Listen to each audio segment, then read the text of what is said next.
namanya Luhut Panjaitan. Apa itu agamanya? Kristen. Ganti. Siapa gantinya Tuhan? Yang dekat-dekat dengan Pam Swakarsa. Yang dekat-dekat siapa itu? Wiranto. Menurut saya Jokowi mesti banyak juga belajar terhadap Prabowo. Artinya gaya-gayanya Jokowi sudah tidak bisa lagi mau dibikin seperti mau-maunya dia. Tidak bisa, dia bukan presiden lagi. Ora iso matahari kembar. Kalau kembar matahari, kerbau yang di kandangnya aja resah. Itu pepatah Jawa itu. Jadi kalau kembar ini Jokowi sama Prabowo hancur, rusak. Gibran, stop itu main-main begitu. Yang kau hadapi ini Prabowo, orang yang terlatih, dididik, tegas, dan sangat benci dengan kebohongan. Prabowo di Kartanegara buka TV, dilihatnya naik andong ke istana. Asal dia buka TV, mau lihat naik andong. 3,5 jam. Dari situ aku lihat reaksi pertama secara politik daripada Jokowi terhadap Prabowo. Wush, sadis juga ya.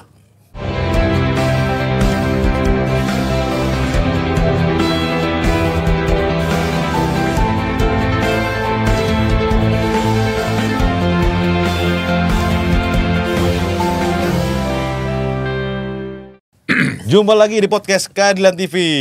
Wah, Bang Arif, gimana Bang? Ini udah sebulan berlalu nih. Ya. Terakhir sosok di Keadilan TV hadir lagi. Bang Pandana Baban. Langsung aja Bang Pandana Baban. Halo Bang. Halo. Sehat Bang? Sehat, walafiat. Bang, Tambah kita seger dikejar-kejar Bang sama penonton Keadilan TV Bang. Kejar-kejar penonton Keadilan TV. Bang Panda dong. Iya. Saya komen balik kan, emang Bang Panda nggak sibuk bos, saya bilang. Tanyain dong sumut gimana gitu Bang. Iya. Gimana Bang, ini sebulan terakhir, sebulan berlalu ya, terakhir Bang Panda di bulan lalu di podcast Keadilan TV. Sibuk apa nih Bang? Sebulan ini terakhir. Dengar kayaknya habis dari ziarah.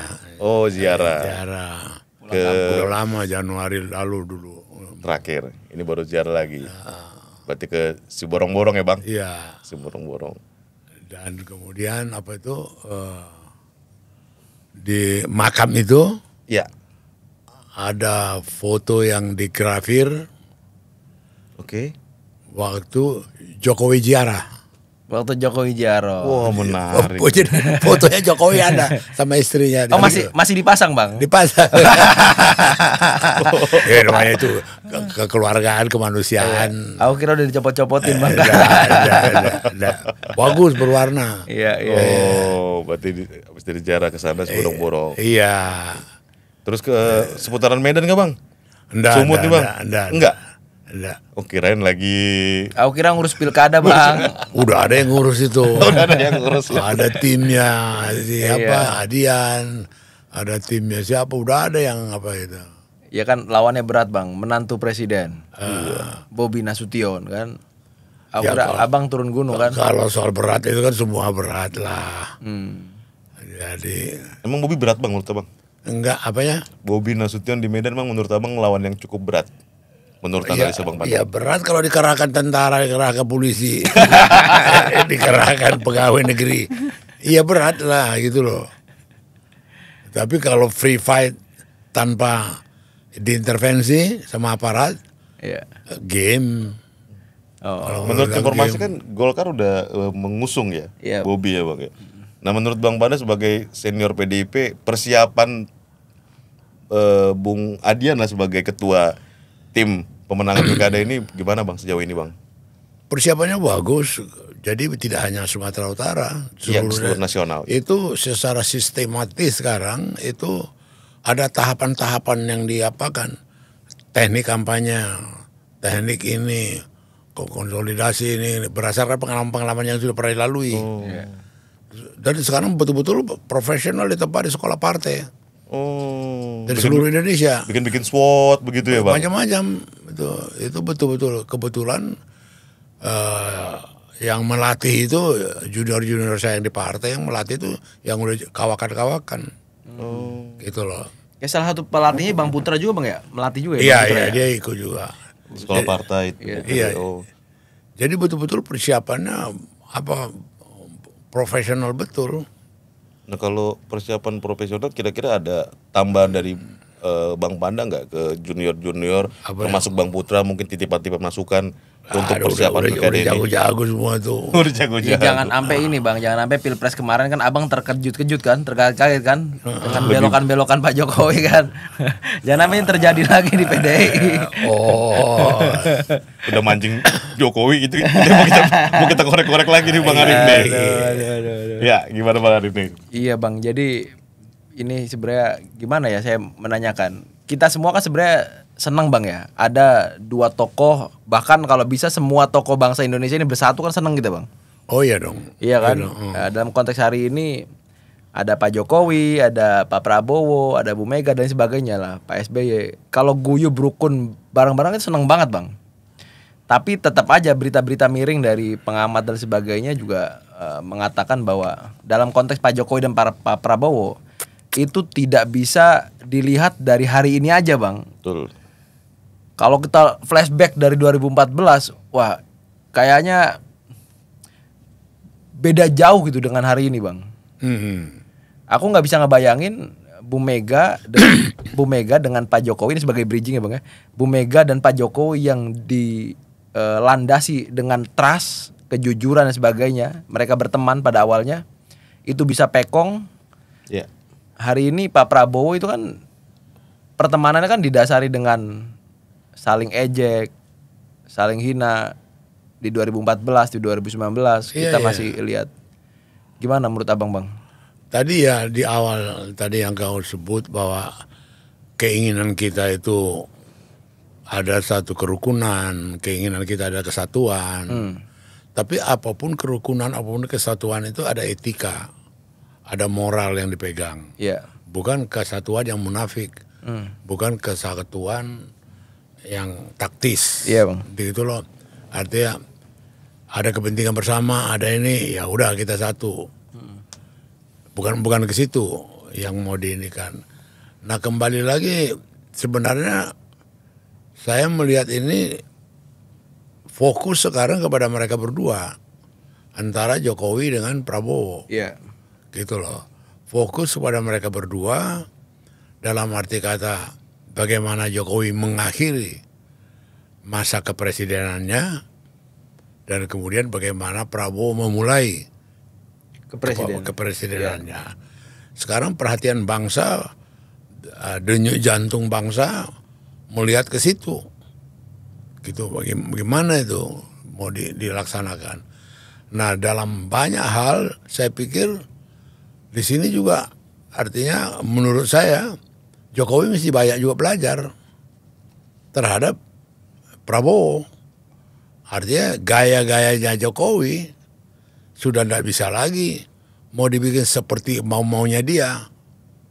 Tidak bisa, dia bukan presiden lagi. Tidak bisa. Atau cengengesan, aku nggak tahu, aku nggak bisa lagi, gitu loh. Dikdaya udah mulai berkurang Bang.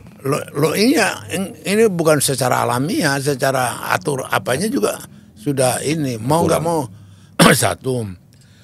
Dan di filosofi Jawa dan terkenal di Jawa itu ora iso matahari kembar. Kalau kembar matahari, kerbau yang di kandangnya aja resah. Itu pepatah Jawa itu. Iya. Jadi kalau kembar ini Jokowi sama Prabowo hancur, rusak. Dan saya pikir Prabowo nggak mau. Pasti dia sebagai komandan militer, terlatih, terdidik komando. Di militer karakteristiknya lain loh. Iya, disiplin. Infanteri, kavaleri, kemudian apalagi bagian-bagian lain di pasukan lain dengan komando. Lebih apa lagi, lebih solid ini. komando pasukan khusus lagi. Iya. Jadi dulu punya riwayat panjang ini. Dulu RPKD, Resimen Para Komando, RPKD dulu. Kemudian ganti jadi Kopasanda, ganti lagi jadi Kopassus. Orang-orang yang dilatih di Kopassus itu, yang terdidik sebagai Kopassus, orang yang punya pendirian yang tegas, kepemimpinan yang tegas, keputusan yang cepat, dan tidak ada bohong. Dan itu dilatih Bang. Dilatih. Kalau ada kebohongan ya fatal. Ya. Maka disiplin mereka tinggi. Saya kan juga punya ponakan-ponakan juga di Kopassus, ya kan. Bagaimana mereka dilatih, dibanting, di apa segala macam. Tapi kan Bang izin ada yang ganjil Bang Arif. Tadi kan Bang Panda menjelaskan Jokowi akan lengser, akan selesai masuklah eranya Prabowo. Iya. Dan ada tadi pernyataan Jawa ora isu matahari Kembar. Iya. Ada konsep berpikiran pengamat dan yang lain juga begini Bang. Justru mereka bukan matahari kembar Bang. Justru seperti matahari di siang dan bulan di malam. Yang satu Jokowi akan mengisi posisi ibaratnya kayak bulan di malam hari, Prabowo-nya matahari di siang hari. Justru saling mengisi. Gimana tanggapannya Bang? Jadi tidak ada itu terlampau idealis itu. Ini pengamat lain berpuisi. Berpuisi enggak, artinya ini orang akan lihat karakter, orang akan lihat pelajaran apa yang sudah terjadi. Gitu loh. Bisa nggak dia menyelesaikan diri untuk tidak berbohong? Seperti yang selama ini dia lakukan berbohong. Dia berbohong ke Mega, dia berbohong ke ini. Bisa nggak? Tahan nggak dia punya disiplin itu? Termasuk anak yang dua itu, mantunya itu. Kepada Prabowo nanti? Iya. Ya, seperti Gibran itu, hati-hati dia jadi wakil presiden. Jangan coba-coba dibohongi presidennya. Prabowo. Iya dong. Orang punya sebuah Komarudin, Watubun sama Hasto. Dibohongi telanjang bulat gitu, siang bolong. Saya masih tetap PDI Perjuangan. Saya tidak bergabung dengan Pak Prabowo. Saya setia. Apalagi tahun depan bapakku sudah nggak ada lagi. Apa namanya? Gila nggak? Gibran, stop itu main-main begitu. Yang kau hadapi ini Prabowo. Orang yang terlatih, dididik, tegas. Dan sangat benci dengan kebohongan. Itu loh. Yeah. Nah di sini kembali cerita kau. Bisa jadi bulan nggak? Bulan itu kan innocent sekali. Iya. Bisa nggak? Okay. Menghapus karakter-karakter dia walaupun waktu itu Mega yang jadi korban. Janganlah bikin lagi. Iya. Prabowo jadi korban. Jadi untuk menjadi bulan itu ada prasyarat yang harus dipenuhi oleh Pak Jokowi Bang. Iya. Ada lah. Ya, bisa saja Pak Jokowi jadi bulan tapi ada syarat-syaratnya. Iya dong. Jadi ya. Udah dibilang orang iso matahari kembar, itu gak ada tawar menawar. Jangan coba kembar-kembarin. Jadi dia sepertinya dibikin bekas ajudannya jadi kepala staf angkatan udah dibikin apanya ini, dibikin apa ini, dibikin udah kayaknya udah hampir gak ada waktu lagi. Ya.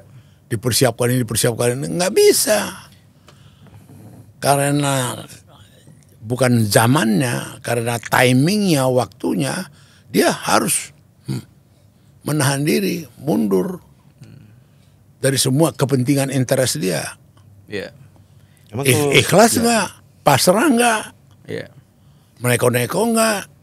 Nah di situ rakyat kan dia nanti Jokowi, gitu loh. Tapi Bang, kalau menurut Abang atau Abang pernah mengalami nggak bahwa bangsa Indonesia itu kan memang belum pernah ada ketika jadi presiden lengser abis itu masih berkuasa kan nggak ada tuh Bang. Nggak ada. Pak Harto sekalipun lengser ya bahkan habis gitu Bang. Iya. Ya. Tapi hari ini aku lihat Pak Jokowi kan pengen lengser tapi tetap pengen berkuasa gitu Bang. Aku lihat Pak Jokowi ya. Ya itu yang dibilang post power syndrome gitu loh. Dia janganlah sampai begitu. Udah aja dia pasrah ikhlas. Dia kasih tahu dia punya bahwa Prabowo punya kemampuan. Bahwa dia bisa memimpin negara ini. Ya. Udah dengan menahan diri dia tidak mencampur-campurin. Dia kasih tahu kepada anaknya, baik-baik kau jadi wali kota, ya kan. Tapi kalau sampai dia misalnya nyampurin lagi, ya kan, telepon Kapolda Sumatera Utara atau titipkan ke Wakil Panglima Kodam, atau kemudian ya udah jangan lah ya kayak gitu loh. Sindrom. Gampang dibaca, jangan gitu loh. Kasihan dia nanti jadi gubernur. Gitu loh. Dan abang meyakini bahwa pola-pola begitu Pak Prabowo nggak suka, Bang? Pasti gak suka. Karena gini, bukan saya memuja atau mengagumi atau mengapakan. Kopassus itu punya karakteristik kepribadiannya yang bukan main dalam kesatriaan, dalam prinsip-prinsip ketegasan, kepercayaan, leadership. Ya. Wih, itu wingnya itu nggak main-main tuh, gitu. Ya. Dan mereka betul-betul dilatih betul-betul pasukan khusus. Ibarat kata itu 110 itu sama tentara biasa. Iya. Satu Kopassus 10 tentara biasa gitu loh. Iya. Bahkan 120 orang, Bang. Iya. Kekuatannya ya. Iya. Menarik. Iya. Dan latihan ke mereka, pendidikan ke mereka, disiplin ke mereka tuh nggak main. Nah, Prabowo ditempa di situ. Prabowo dibentuk leadership yang begitu. Gitu loh. Dia yain aja nih dengan siapa, dengan terus terang aja dengan Jokowi. Iya, dia yain karena dia punya kepentingan, Satu yang fundamental yang kurasa yang Prabowo juga kecewa dan juga tidak mendapat backup yang kuat. Waktu Prabowo ceritakan ke saya, dia laporkan ke Jokowi bahwa ada markup 200-300% di Menhan. Ya kan? Ya. Saya khawatir Prabowo tidak bisa melakukan pembersihan, nggak ada backup dari Jokowi, nggak ada dukungan dari Jokowi Ada dugaan kayak untuk begitu, membersihkan. Dia sampai sekarang tidak ada tindakan apa-apa. Iya. Dia kan Prabowo kan nggak bodoh, dia kan lihat karena ini terjadi di pemerintahan sebelumnya, gitu loh. Kalau nggak ada green light dari Jokowi sebagai bisa presiden. bikin apa dia? Iya, padahal Pak Prabowo waktu itu melaporkan juga Pak Jokowi ya bahwa Iya. ada Aku tanya Prabowo, aku Ada tanya potensi Jokowi. Jokowi mengatakan iya. Iya, Bang. Aku diberitahu. Saya bilang tindak. Kan nggak bisa hanya begitu aja. Maksud action. Iya enggak dong. Itu ada investigasi yang sangat serius. Di samping dari data dari Irjennya, dari BPKP-nya, dari BPK-nya. Ya kan itu kan nggak main-main, Menko hukumnya. Iya, 300% itu luar biasa itu Bang, besar banget itu Bang. Loh iya. Nah, Bang Arif, kita izin mundur sedikit Bang, karena kan Bang Panda kan kita lihat nih sangat mengenal dua tokoh ini perjalanannya, Jokowi dan Prabowo. Kita ke Prabowo Bang, kita juga baca di buku Bapak Pandana Baban lahir sebagai petarung di buku 2. Ini ada cerita tentang awal pertemuan dengan Prabowo ya Bang. Cerita sedikit tuh Bang, kapan sih awal bertemu dengan Prabowo Bang? Saya kan latar belakang saya kan jurnalistik, ya kan. Terus kemudian kalaupun bersentuhan dengan tentara sebagai wartawan itu banyak dalam peliputan Panglima, terutama yang paling populer pada waktu itu Jenderal Yusuf. Oke. Ya kan itu. Dan peliputan yang begituan. Nah kemudian pada tahun 2001, 2002 setelah aku di DPR, aku diangkat jadi ketua Pansus Semanggi. Semanggi 1, Semanggi 2. Itu startnya Bang ya? Jadi sakti. Diangkat lagu di ketua Pansus di DPR. Itu nggak salah sih ada siapin fotonya nih Bang. Waktu itu kita meriksa siapa?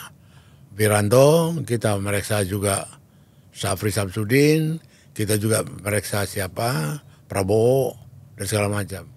Waktu Prabowo kita panggil, dia nggak ada. Itulah pertama kali dia telepon saya dari luar negeri. Oh, berarti bentar Bang.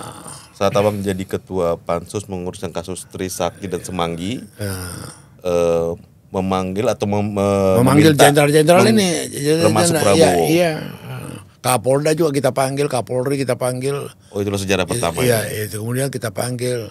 Nah waktu kita panggil dia tidak ada. Waktu itu dia Pangkostrat, kan kita panggil dia nggak ada. Kemudian dia telepon saya. Oh, oke bang. Nah, Bang Bana, mohon maaf saya masih di luar negeri.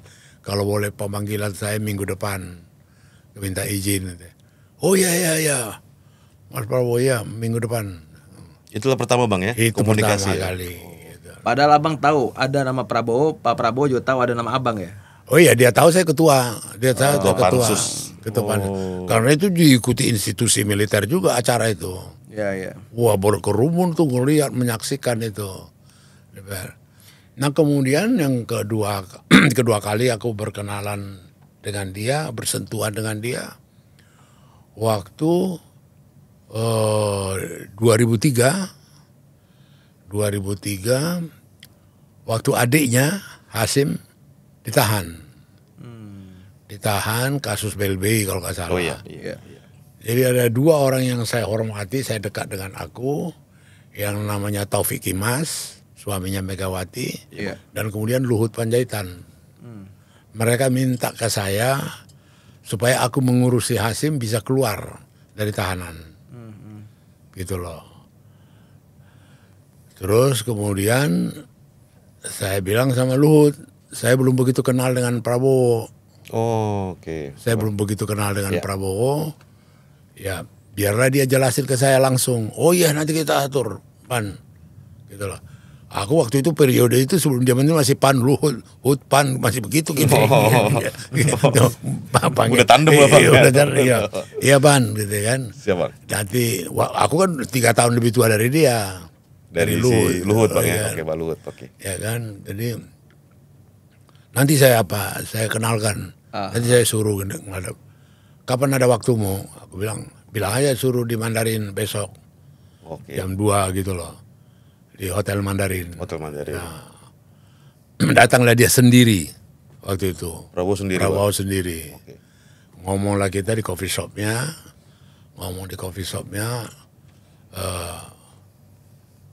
Dia bilang itu baru face to face berhadapan dengan dia. Prabowo. Terkesan saya apa tuh santun, apa tuh etis gitu loh, ya kan?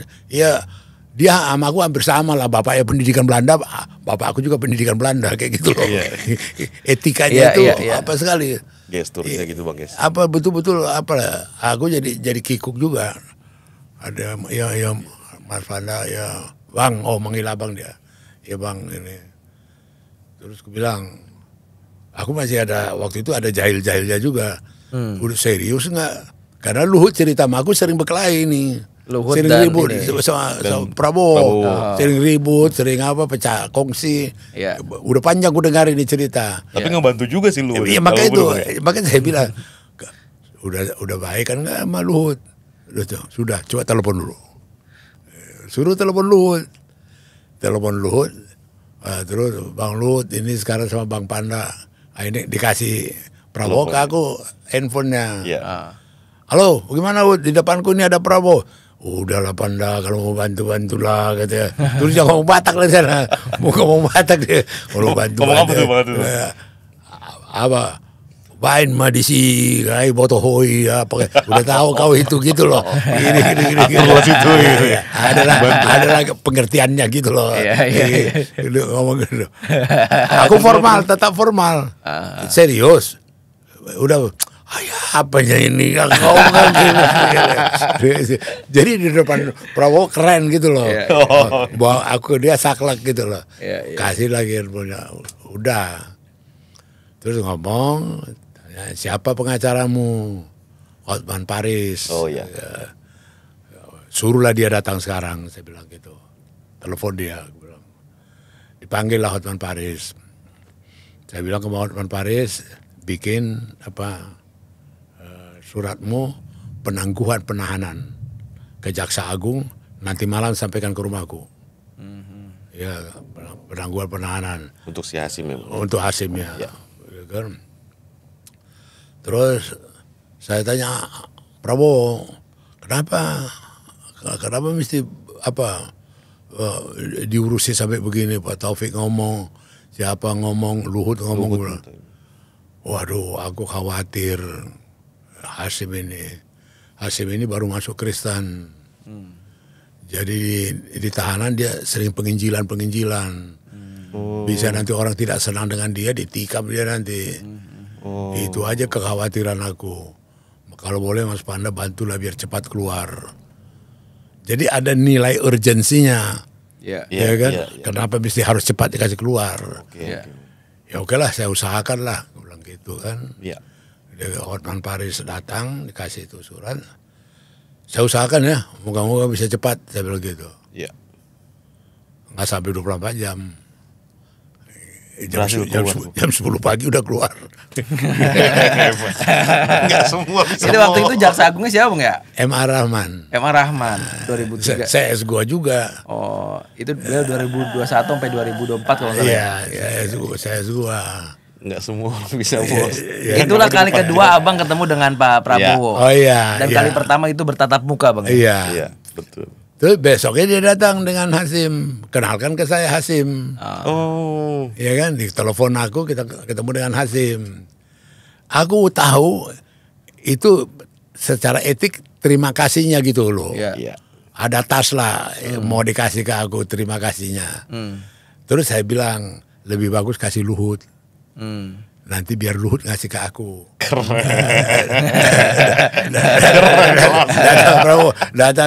Datang Prabowo dia bilang lain lagi nanti sama Bang Luhut. Ada tersendiri nanti. Iya, biar nanti Bang Luhut yang bagi ke saya. Kalau kurang nanti saya minta. To the point. Jadi besoknya Luhut ribut. Hebat kau ya. Orang kaya, kau nggak mau uangnya gitu. Orang antar uang kau tahu lah. Bukan tata keramanya. Di dunia preman begitu. Siapa pemberi order gitu loh. Pemberi order siapa gitu loh. Pemberi order juga yang ngasih tasnya. Oh begitu ya kata Luhut. Iyalah aku bilang. Nah udah dikasih lah melalui Luhut gitu loh. Terima kasih ke saya. Jadi enak apanya itu. Jadi sebenarnya Abang itu sama Pak Prabowo itu jarang bertemu, tapi sekali bertemu hal-hal krusial ya.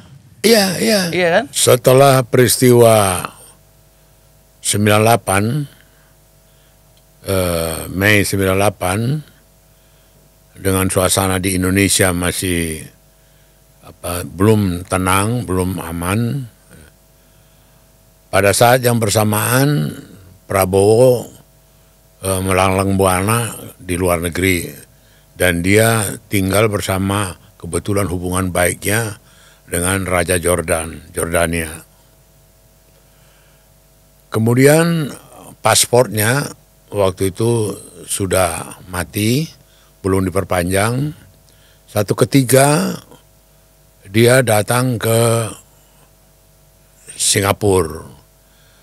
Saat itu sahabatnya, temannya yang punya hubungan lama dengan dia, Luhut Panjaitan menjadi Dubes RI di Singapura, ya kan.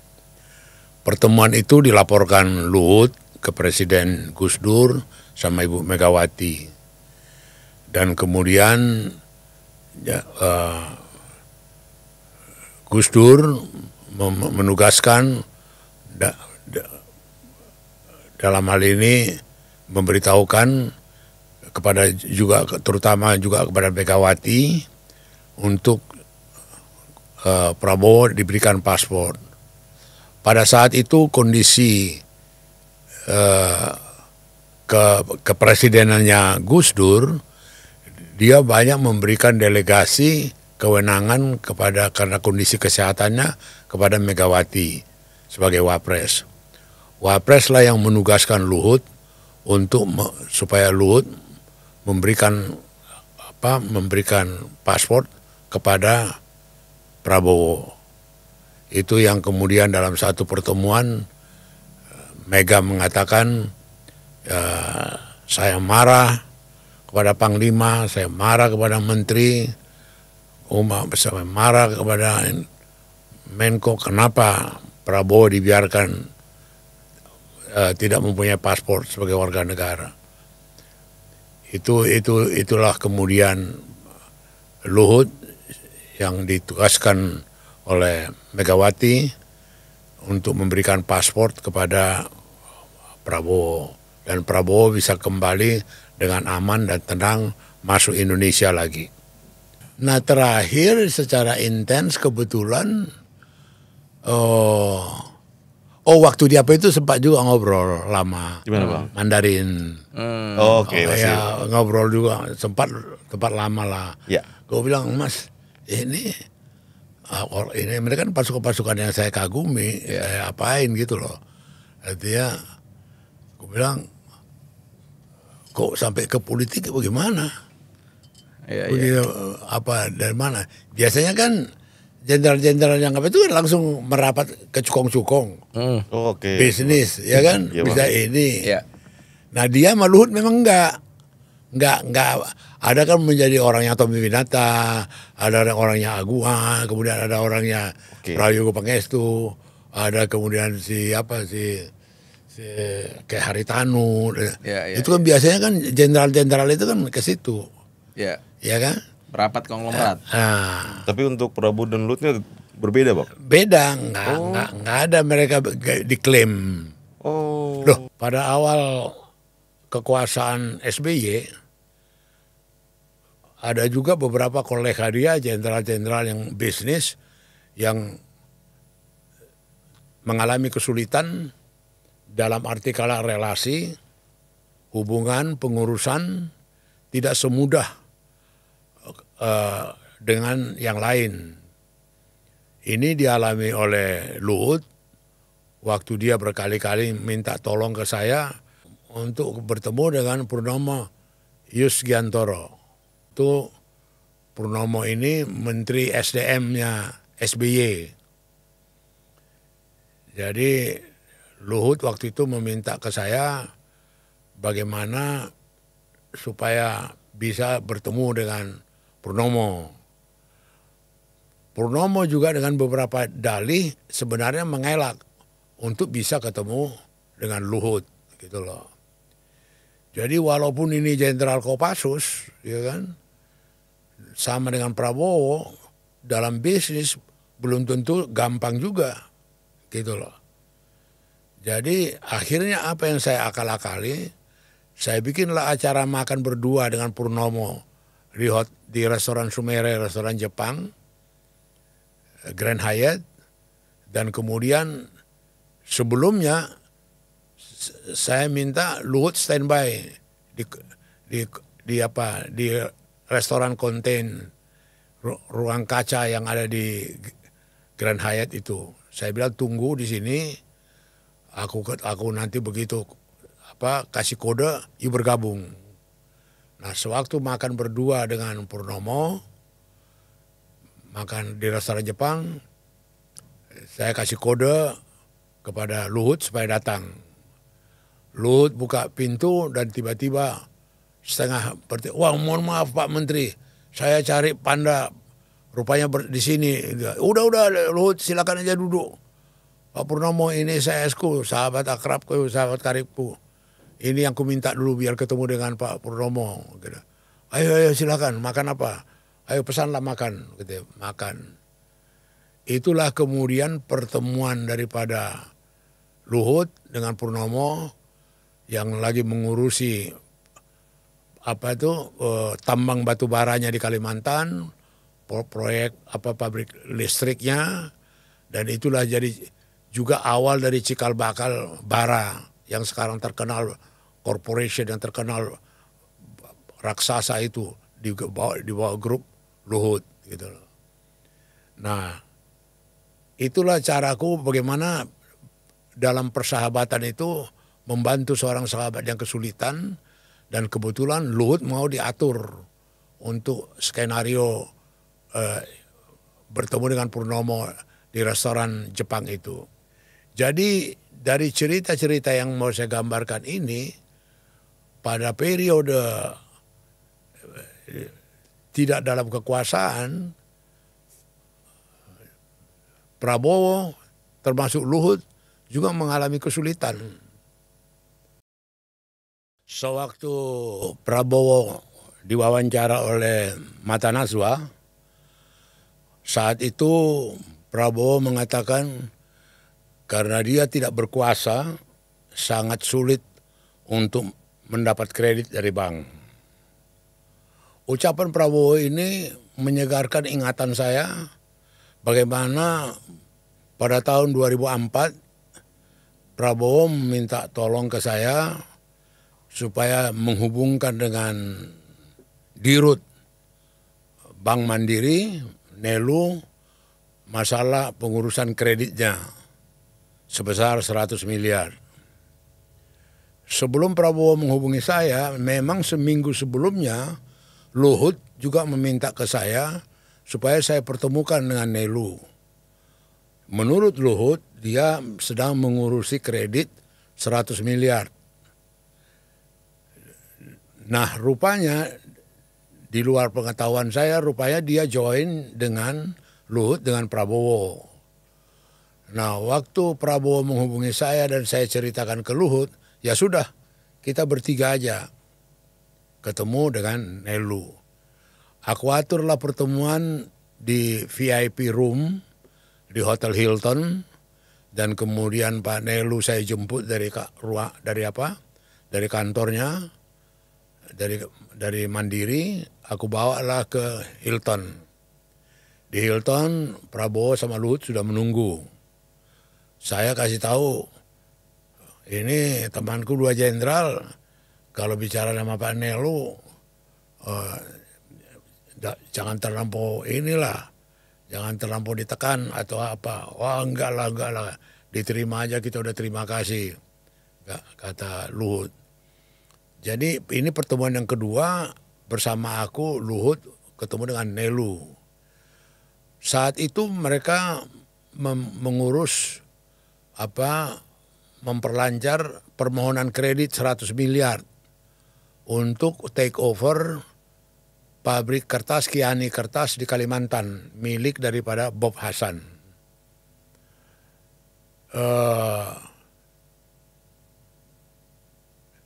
Luhut waktu itu bersama dengan Prabowo, di mata saya mereka bersama-sama dalam mengurus Kiani Kertas itu. Tapi apa yang terjadi dalam perjalanannya, setelah 2-3 bulan setelah saya pertemukan dengan Nelu, waktu itu Pak Nelu di dalam satu resepsi ada perkawinan, Nelu membisikkan ke saya, Pak Panda udah cair itu ya, yang 100 M itu. Waduh Pak Nelu, terima kasih banyak. Saya juga sebenarnya udah diberitahu mau datang, kemarin gak jadi. Tapi aku bohong-bohongin begitulah. Padahal aku sendiri shock. Gak tahu, baik Prabowo maupun Luhut tidak cerita ke saya bahwa kredit itu udah cair. Saya datangilah, waktu itu saya datangilah Luhut. Saya bilang, Luhut gimana ini? Aku ketemu Nelu, dia cerita ke saya sudah cair. Iya, memang udah cair. Terus urusan Prabowo lah itu, aku udah pecah kongsi, aku nggak ikut dia lagi, katanya. Memang kedua orang ini unik, mereka akrab, tiba-tiba pecah kongsi, kemudian akrab lagi. Jadi saya nggak heran. Oh, rupanya kemudian dalam hal ini akhirnya Prabowo juga menceritakan ke saya bahwa kredit itu sudah cair. Jadi inilah suka duka pengalaman pada waktu itu. Kalau tidak dalam kekuasaan, inilah buktinya susah mengurusnya. Dan kebetulan saya ikut terlibat membantu Luhut dan juga membantu Prabowo pada saat itu. Disitulah peran saya mencoba membantu mereka, dan ada yang berhasil. Mau nanya dong Bang, gimana sih perasaan Abang saat seseorang diperkenalkan dengan orang lain, pada akhirnya mereka solid perjalanan pertemanannya, persahabatannya. Abang kan banyak tuh lakukan itu kepada orang. Iya, harapan kita dong. Itu secara etika ada kebanggaan kita, ada kekayaan kita. bisa mereka jadi kompak, jadi bersahabat.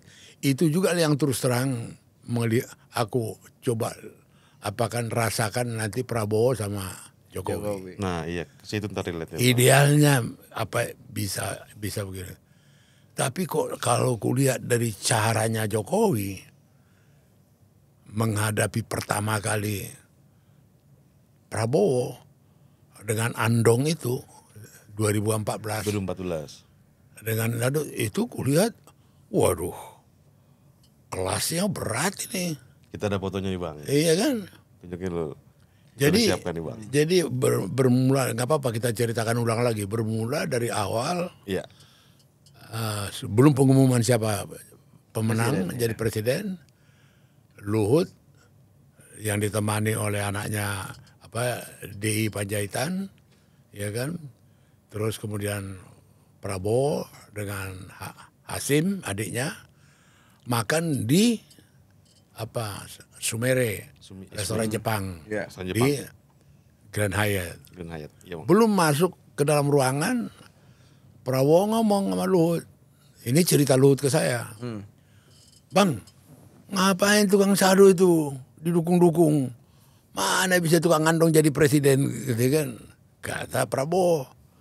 Luhut yang mendengar itu, kau lebih jago itu dari kau, gitu. Aduh bang, nggak ada gunanya lah. Bantu dia tuh, nolong dia, nggak ada gunanya, gitu kan? Aduh, dia lebih jago dari kau itu, katakan. Cerita Luhut sama aku, peristiwa itu.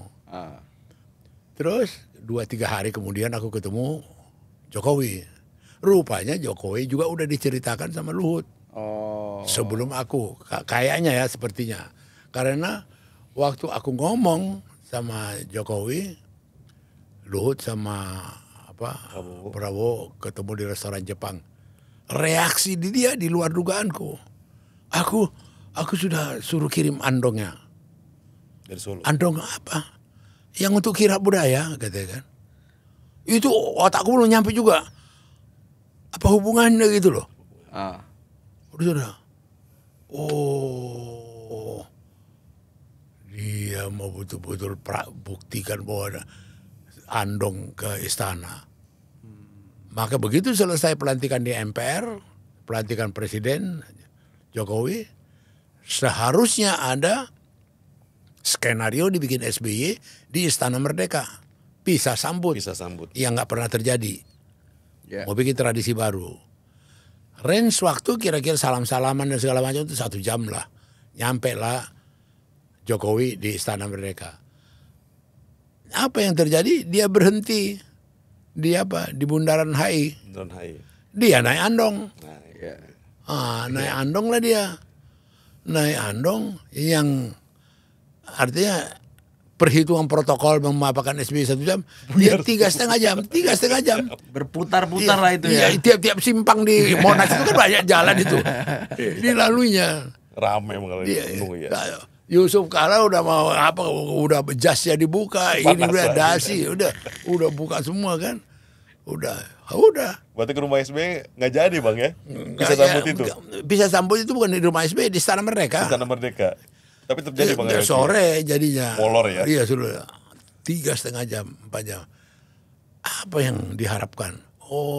Prabowo di Kartanegara buka TV, dilihatnya naik andong ke istana. Asal dia buka TV mau lihat naik andong. 3,5 jam. Dari situ aku lihat reaksi pertama secara politik daripada Jokowi terhadap Prabowo. Sadis juga ya. Izin Bang Bos. Keras juga ya artinya. Kau bilang aku tukang andong. Sekarang aku naik andong. Iya. Kau bilang aku tukang sadu. Aku naik sadu ke sana. Dari cerita Bang ini berarti ada 2 yang saya tangkap Bang. Yang pertama reaksi atau image Jokowi di mata Prabowo dari startnya udah nggak suka. Buktinya bilang ke Pak Luhut, ngapain kau dukung dia itu Jokowi? Iya. Nah, itu pertama yang saya tangkap Bang. Yang kedua, itu kan sepele Bang sebenarnya. Kalau saya ngelihat Jokowi nggak perlu dibalas dengan mendatangkan Andong dari Solo. Iya. Sampai Bang Panda pun nggak nyampe nalarnya Nggak nyampe. melakukan aksi ini. Nggak nyampe. Nggak perlu baper gitu iya, Bang. Kalau aku malah jauh sebelum ini Bang mikirnya Bang. Pak Jokowi dari Solo datang ke Jakarta jadi gubernur DKI yang waktu itu dipasangkan dengan Pak Ahok, didukung oleh PDI dan Gerindra. Iya. Ya kan? Iya. Dan beberapa momen Pak Prabowo mengatakan bahwa ingat, cari pemimpin yang tidak mencela-mencela, cari pemimpin yang jangan pembohong. Pak Prabowo itu mengatakan itu Bang. Iya. Pagi sore siang tempe. Iya. Artinya Jokowi ya. Ya Kayaknya ya. karena Pak Jokowi sebelumnya itu mengatakan bahwa saya tidak akan mencalonkan diri sebagai presiden, saya akan fokus ke DKI 5 tahun. Pada faktanya akhirnya Pak Jokowi melawan Pak Prabowo yang mendukung dia di Gubernur Jakarta. Iya, jadi wajar ketika akhirnya Pak Prabowo mengatakan Ke Luhut. Iya. jangan kau dukung tukang andong, karena background Pak Prabowo yang merasa sudah dihianati Bang. Ada cerita, iya. Sakit hati itu, makanya beberapa momen Pak Prabowo mengatakan membandingkan antara Pak Ahok dan Pak Jokowi. Udah bagus Ahok itu, biar berjalan 5 tahun Pak Ahok. Iya. Ini kan satir-satir yang dilakukan Pak Prabowo untuk nyindir Pak Jokowi Bang. Iya. Begitu. Sebelum adanya andong loh Bang ya. Iya, Sebelum iya. akhirnya dipilih gitu. Berarti kalau ditarik ke belakang lagi dimulai dari tahun 2012-an kejadian ini satir-satir ini kan Bang Arif. 2013 lah menuju ke 2014. Iya. Lanjutkan dengan aksi-aksi ini Bang. Iya. Kembali lagi ke tadi, artinya apa yang terjadi dalam proses awal debut politik dan termasuk juga konten waktu kampanye yang serangan-serangan itu cukup keras. Iya. Iya kan? Apalagi hak asasi manusia. Pelanggaran HAM. Dan kemudian kan yang dipakai Jokowi kan menohok call habis. Kalau main poker tuh table gitu kan, call tinggi. Dia katakan, Pak Prabowo saya nggak punya masa lalu. Ya, tidak Wah, punya. itu pukulan hook itu. Yang memecahkan konsentrasiku, yang menghalangi aku. Saya berbahagia nggak punya masa lalu gitu Punya kan. beban di masa lalu. Beda sama lo. Iya. Lo punya masa lalu gitu loh. Iya. Dia ingin mengatakan itu tapi halus banget Pak Oh Jokowi. iya, itu. Debat Pilpres 2014 itu. Iya. Cuma harapan kita seperti awal tadi kalian katakan, kita juga mau para pemimpin-pemimpin bangsa ini ada kekompakan, ada kesatuan, Iya. ada proses untuk satu rekonsiliasi, gitu loh. Cuma memang harus menahan diri. Jokowi harus tahu diri, gitu loh. Ya. Dia sudah nggak presiden lagi, dia betul-betul tahu diri. Sama dengan sudah apa yang dilakukan oleh Mega, oleh Gus Dur, oleh SBY segala udah selesai. Ya kan? Satu. Bangsa ini juga sudah pernah dipimpin oleh seorang jenderal 2 periode, namanya SBY. Ya. Jadi pun kalaupun ada sekarang jenderal lagi itu tidak mengagetkan. Ya. Gitu loh. Bukan hal yang baru. Iya kan?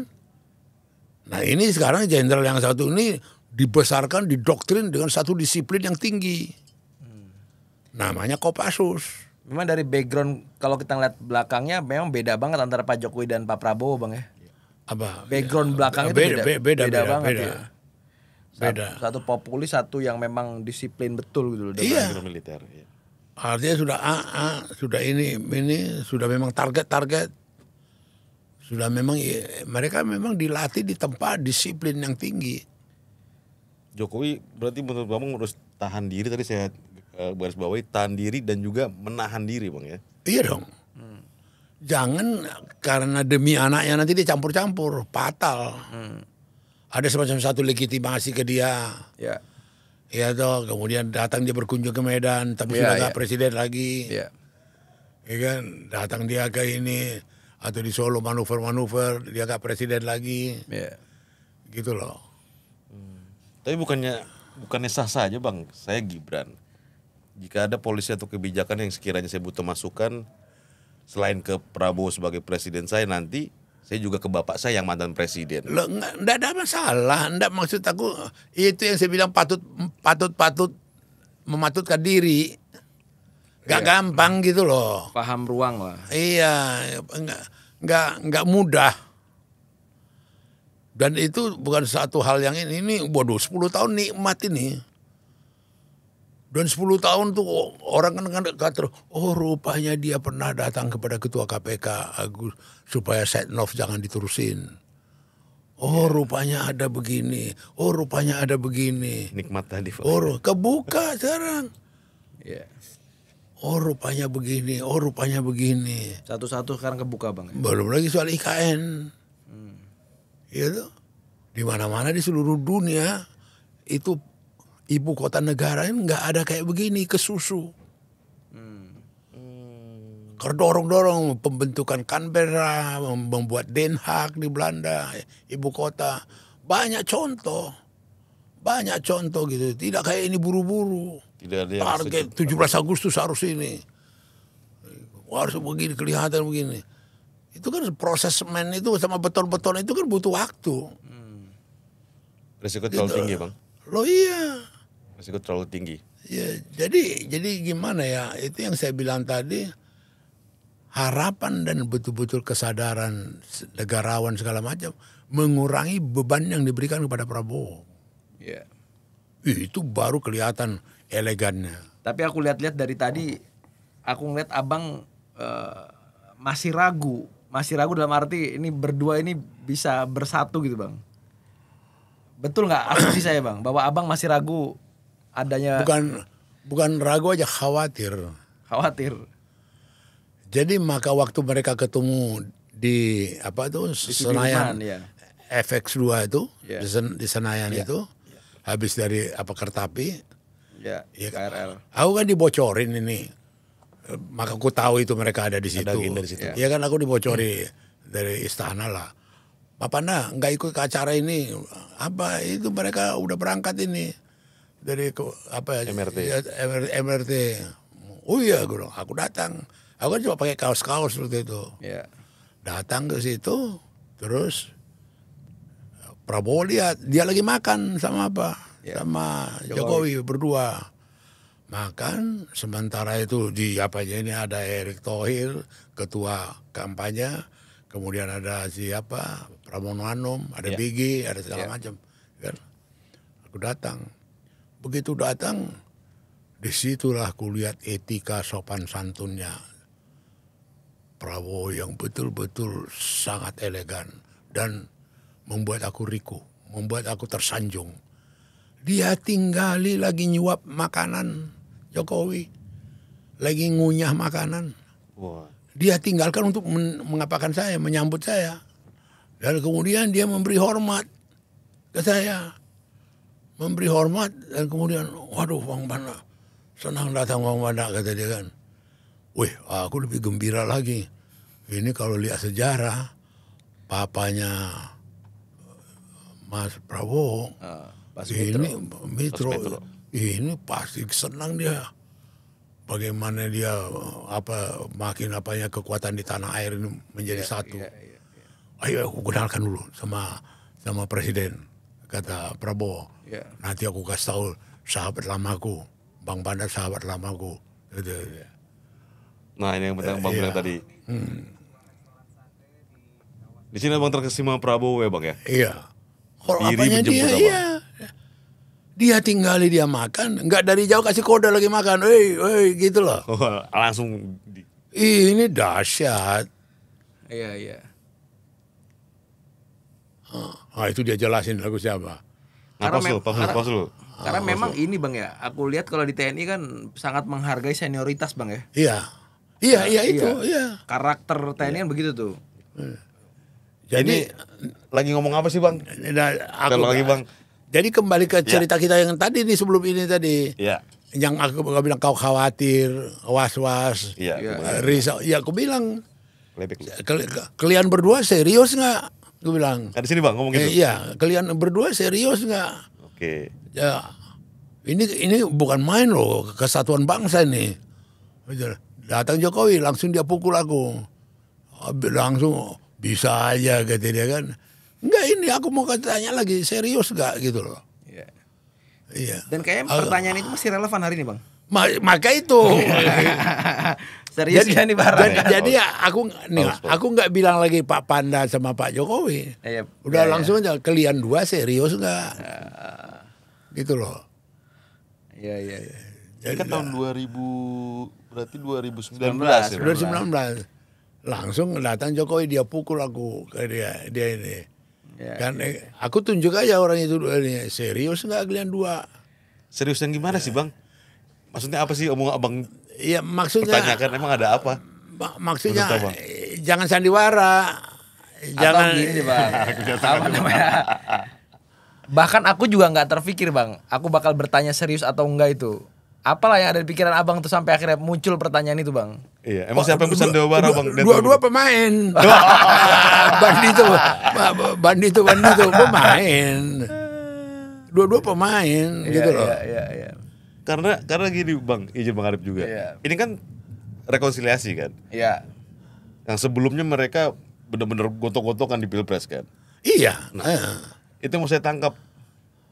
Bang Panda paten juga. Pertemuan pertama rekonsiliasi langsung nanya, kalian serius nggak ini? Loh, iya betul. Iya. Serius. Ini kan bandito gitu. Serius nggak gitu loh. Karena kan mata memandang ini kan nasional kali itu kan Bang. Tapi di momen ini ada ngomong nggak Pak Prabowo nih Bang nanti 2024 Bang, ada nggak Bang? Enggak. Jangan-jangan rencana 2024 juga Bang Panda juga otaknya nih. Enggak. Ide-ide visioner emang ada. Jadi aku Iya. Ini serius nggak? Ini bukan bangsa kita makin kuat loh kalau betul-betul kalian bersatu. Bilang gitu kan. Oke. Terus bisa aja kata siapa? Kata Pak Jokowi. Bisa aja gitu kan.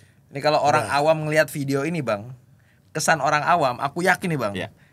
Ada senior yang lagi ngajarin junior ya Bang. Nah, inilah senior Bang Panda, juniornya adalah Pak Prabowo dan Pak Jokowi, diajarin sama Bang Panda.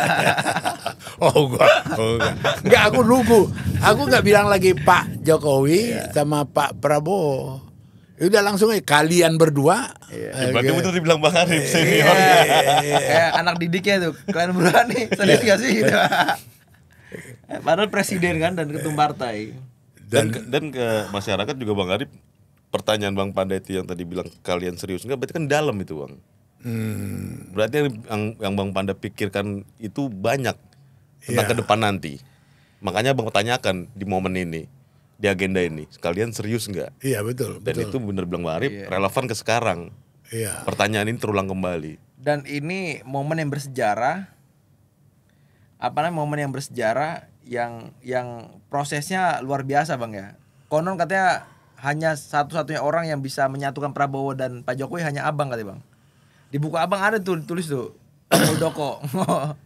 Jadi ada sekarang beberapa tokoh politik mengklaim bahwa ini menjadi sejarah ini bagaimana mereka dua dengan jiwa besar.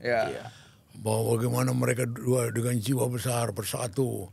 Bangsa Indonesia harus bangga. Iya, aku setuju, ya kan? Tetapi ada juga engineering di belakang itu. Ada mesin di belakang itu. Boleh kasih cerita Bang? Loh, artinya ada. Enggak, ini terus terang aja waktu niatnya itu kan, waktu itu kan ingat dulu udah fatal. Udah yang mati berapa di depan Bawaslu. Korban jiwa. Ya kan? Kemudian udah begitu tajam namanya cebong, kadrun dan apa. Terbelah. Orang yang ngerti mencintai persatuan dan kesatuan bangsa udah sensitif. Udah peka ini, udah SOS ini. Gitu loh, pecahnya bangsa ini gitu loh. Nah, upaya untuk mendamaikan ini udah, dan kemudian Mega juga sangat merestui waktu Jokowi ngomong niatnya itu, dan kemudian juga menugaskan Pramono dan BG gitu loh. Itu kan orang yang sangat dekat dengan Mega, dan kemudian juga yang dipercaya oleh Jokowi. Dua inilah ujung tombak, ya kan? Ujung tombak untuk dengan siapa? Prabowo. Ya kan? Nah, kemudian ada lagi Budi Karya yang Menteri Perhubungan, ikutlah dia.